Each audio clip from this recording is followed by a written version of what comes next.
Well, it's the Saturday after Thanksgiving. Welcome back. I hope everybody had a good Thanksgiving. As you can see, we've got all this white shit on the ground. So, today we're going to be working on the OBS again. We're waiting to use the tractor, so we might have a small clip if we get enough snow here of plowing. Got everything tarped up, ready for winter. You haven't even been in here yet. Oh, the heater's running. Yesterday, I forgot I needed tarps, so I went to Taiwan Tool, and we got us a new 3-ton jack. Believe it or not, that's like a 3-ton, but it's a long reach. This old guy is on sale for like 126 bucks. So, jumped on that. Could always use an extra jack. Surprisingly, when I was leaving, I ran across this 1-inch impact, which I've been needing one. It says 209 bucks on it. I think it was like 30% off. We got it for like 160 bucks.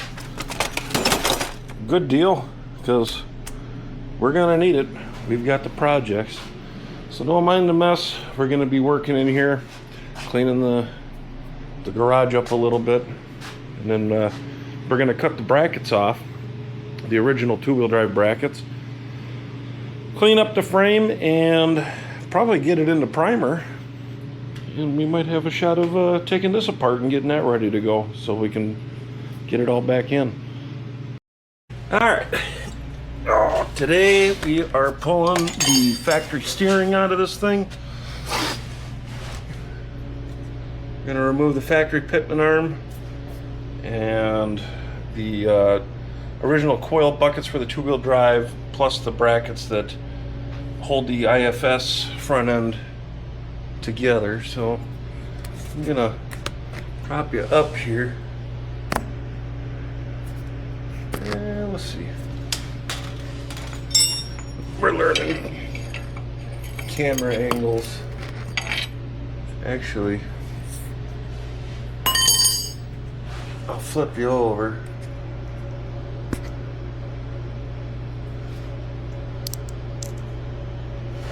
That should do it. So, I already figured out my sizes. Don't ask me what size socket this is. I think it's like inch and a half, inch and, somewhere right around there. But we're removing the nut on this. Then we'll clean this up and make a mark on it so I know that the box is centered. I've already centered the steering wheel, so these are never really crazy tight on there. Let's see.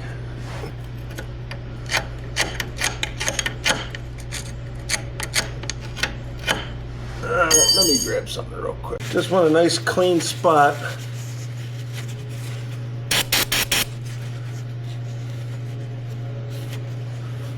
Clean-ish. We will be installing a drop pitman arm on this one, but for me to know, we're looking to get as centered as possible.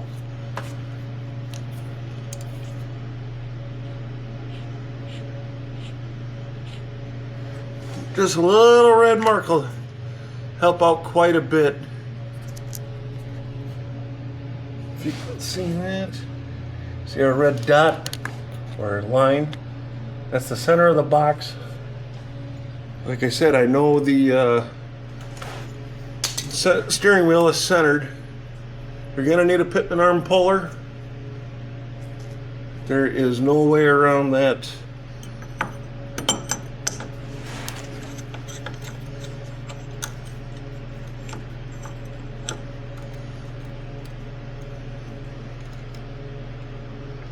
Also, to let you guys know, don't be afraid to put a little oil on the threads of these. It saves them. This should come off without crazy amount of force. Oh, this damn thing. It put itself into limp mode.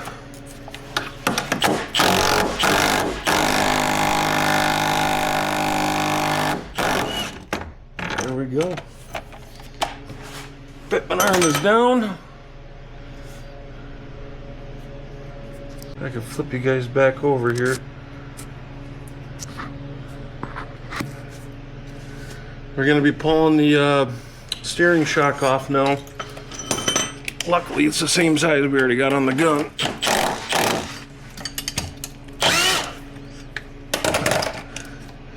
Nice greasy truck. Makes it nice and easy for us to pull this apart. There we go. Now that that's out of the way, the steering shock, I don't know if it's bad or not. Yeah, it's bad. Go figure. Let me get this dragged out.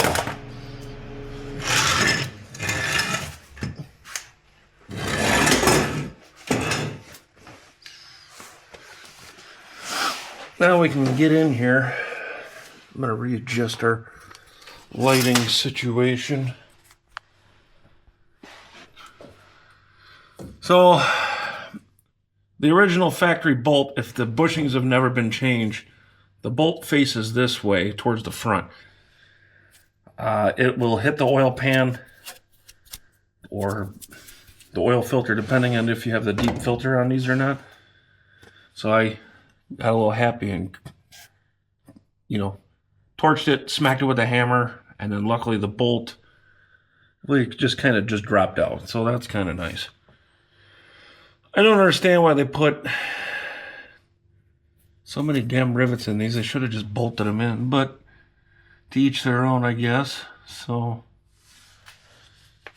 I'm going to pause you here, and we're going to grab a cutoff wheel. Just going to cut these three and that one there, and then we'll remove that bolt. So I'll do that and we'll be back. Let's see if we learn how to turn this damn thing up. There we go. So anyways, coil buckets are out. I have wire wheeled the frame and a little bit of the axle here. I am gonna take and do the other side here before I get crazy and paint this stuff. Just make sure that you're wearing safety glasses with wire wheels. Don't be like me. I'm just kidding. It's fine. So when you pull these coil buckets off, you're going to have a lot of shitty crust behind them. Doesn't matter how clean that truck is. Something's going to get behind it. It's going to look something like this. So take your time. Clean it up. Make sure that, you know, when you do this, if you've never done this, painted, prepped, whatever, I use a wire wheel on a grinder, and I also have a small wire wheel on that guy, and I'll just go around and I'll clean stuff up.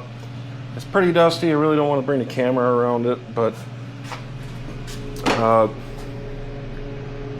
once you're done wire wheeling, take a can of like brake cleaner, get a rag, try and get all the oil off. Basically, it's just going to help you when you go to paint. Grab my can of paint. I gotta shake it up. You know, when you're doing this, it's gonna lay down actually really nice. So definitely get yourself a can of primer first.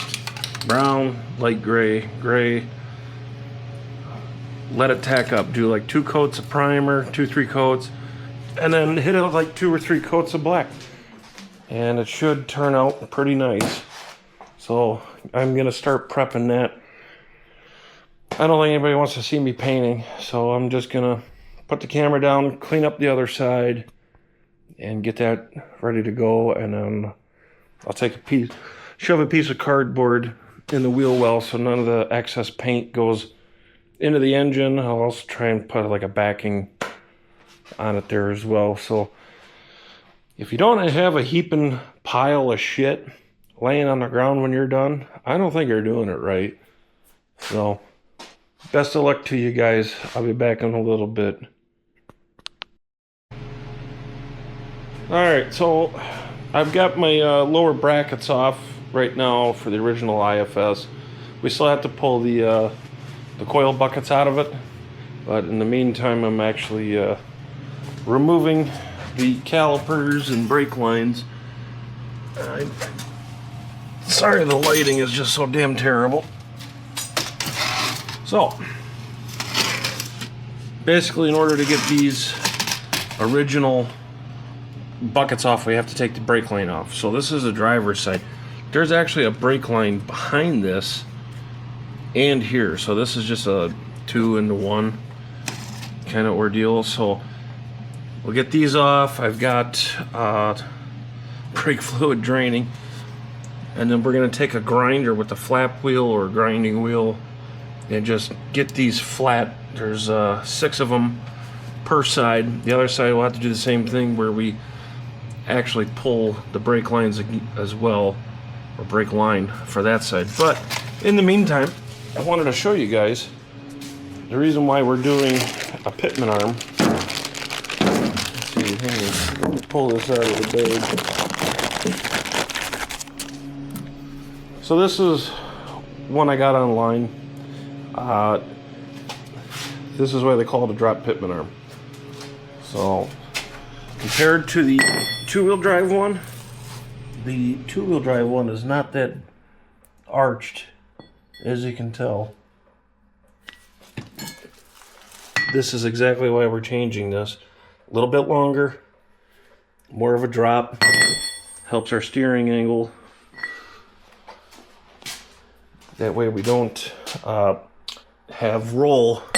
And what they talk about with roll is this end of the steering linkage will literally roll as you're trying to turn it. I know it's stiff right now, but there we go. You'll get something like this, including out of the tie rods. So we're just trying to prepare ourselves. Other than that, I have my stock track bar bracket off the other frame. We are going to have to drill 2 holes in mine. I don't have the extra holes in this. Your truck could be different. Yours might have these 2 holes.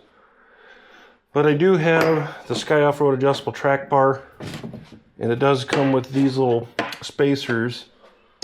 What these spacers do is just take up the space between the heim joint.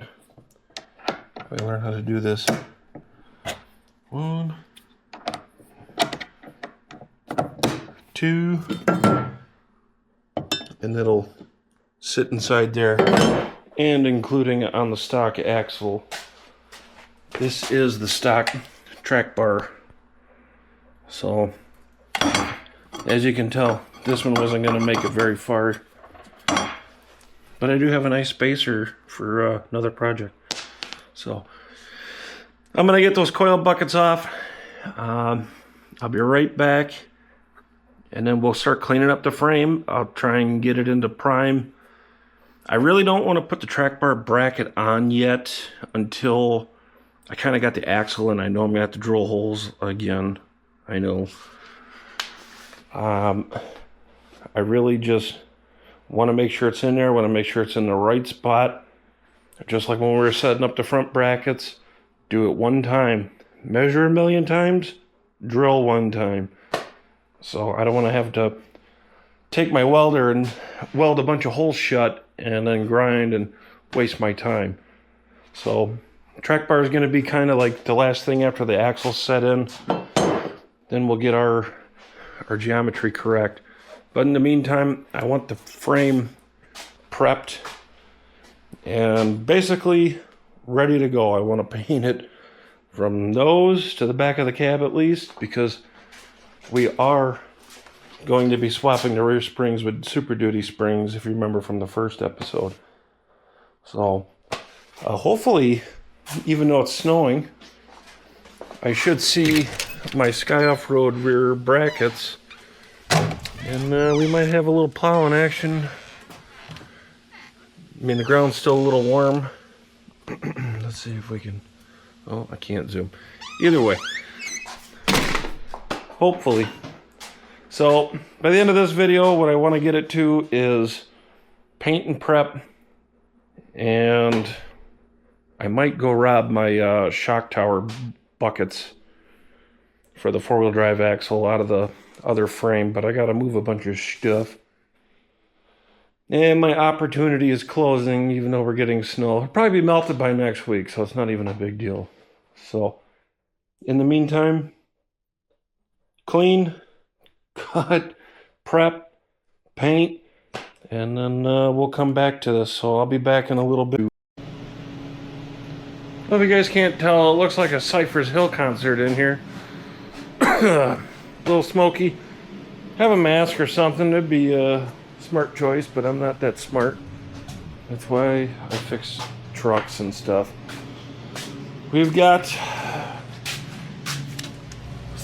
thrice coats. Thrice, yes. It doesn't look bad. I still got to do, you know, our cross member there, but I'm going to take a short break and basically come back at this. I just really wanted to get the outside of the frame looking really pretty, because people are going to see it, and all in all, we don't want this thing to look like a pile. We're going to take our time, make it look pretty, and do it right. So I am going to go wash my hands, let the dog out, and go do that. When I come back, I'll end up cleaning up the center cross member. I just wanted, before I made a bunch more dust and whatnot, I like to keep the floor dirty so the overspray particulates stick to the dirt on the floor, really. So, fun fact, we're only using rattle cans. But when I was painting vehicles, I'd paint most of my vehicles in a gravel driveway. I had no problem with it. Like, I literally painted that truck in a dusty shop, and it turned out pretty good. So, can't complain. Here we go. Welcome back. It's Sunday. Yesterday, we spent a good amount of time prepping our frame, getting it in primer. I only painted the black in the spots like where the shock tower mounts, where the axle's gonna sit. So that's the only thing black we're gonna do until we get the ass into this thing done. But we definitely got hammered with snow. This was tarped. I did one run yesterday with it, and I must not have hit record on the camera. But today we'll definitely get some plowing in. Just waiting for daylight, you know, trying to do the neighborly thing. We definitely got some snow here in southeast Wisconsin. But as for today, now that that side of the truck is done, and I got to move some stuff out in the garage. It is only 6:30 in the morning. I'm an early riser. What I probably will end up doing here, truck-wise, is put the drop pitman arm on right away. But all in all, I think it's turning out really nice. The frame's gonna look good. It's coming along. It really is. So I've been searching for a new core support. I'd like to replace both fenders. And who knows? I mean, it's not even, I mean, it's December, really. We're like just on the cusp of December. So we got a whole 3 months. Maybe this truck will see some body work too. I mean, it'd be the smart choice. I'd rather get the suspension fully done before we move on to the body. So I'm just gonna pause it here, and when it's time to get some plowing in, I'll get that rolling.